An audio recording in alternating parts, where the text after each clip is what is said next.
To je takva prodaja magle našem narodu, skupljanje potpisa da se smanji struja, nevidljivi pilići, droga kod policajaca. Znači, to je stvarno neverovatno. Što se tiče ove zemljoradničke zadruge, ko zna da uđe na sajt Agencije za privredne registre, spojila se dva pravna lica u jedno, sve sprovedeno... Nisu spojili, osnovali novo preduzeće. Pa, dobro, osnovali novo preduzeće.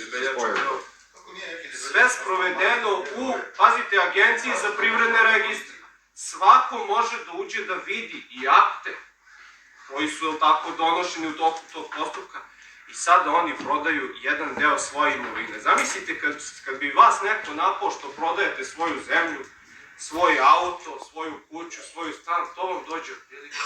Ljudi nemaju za šta da se uplate, pa ajmo sada nevidljivi pilići i tako dalje. I tako dalje. Dakle, kažem, ljudi se bave zaista prodajom magle, na kraju krajeva sve će se to i vidjeti, a i već smo...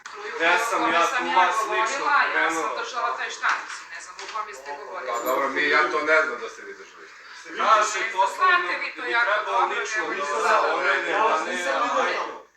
sve vi znate, sve vas interesuje, sve jako dobro pratite, zato i znate koliko imamo i pregleda i sve.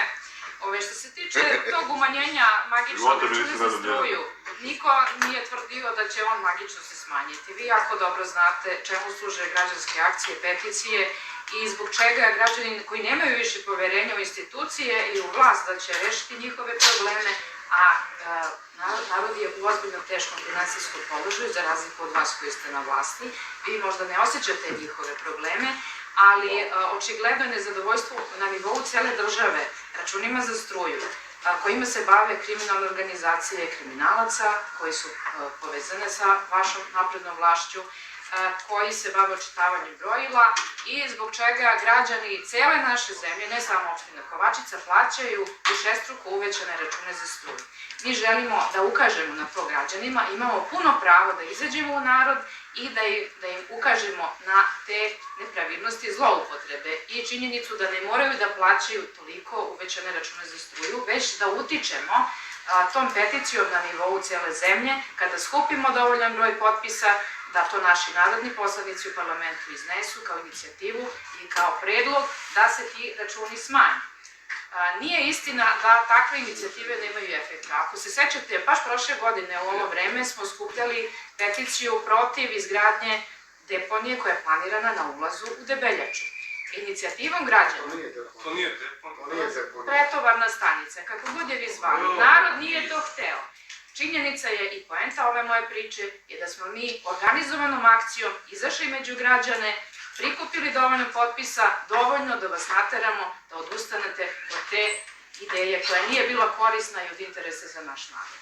I oni to jako dobro znaju. Također smo izvršili pritisak putem iste te peticije tako što smo išli u svako selo naše opštine, zajedno sa građanima, zajedno sa poljoprivrednicima i skupljanjem te peticije mi smo izvršili pritisak na institucije, na autonomnu pokrajinu Vojvodinu, tako da vi sad morate dobro da preispitate svoju odluku da li ćete tamo praviti nešto od vetroparka ili ne. Što se tiče policije, droge,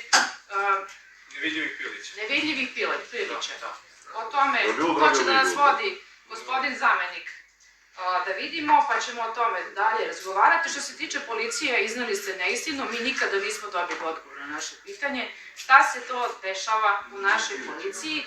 Koji su to policijski inspektori umešani u skandal sa drogom? Da li je to bilo 15 kilograma, da li je bilo 20, da li je bilo 5, da li je kilogram? Kod policijskih inspektora postoji sumnja. Koga god smo pitali, dobili smo odgovor. Pola policije, molim vas, tišina. Pola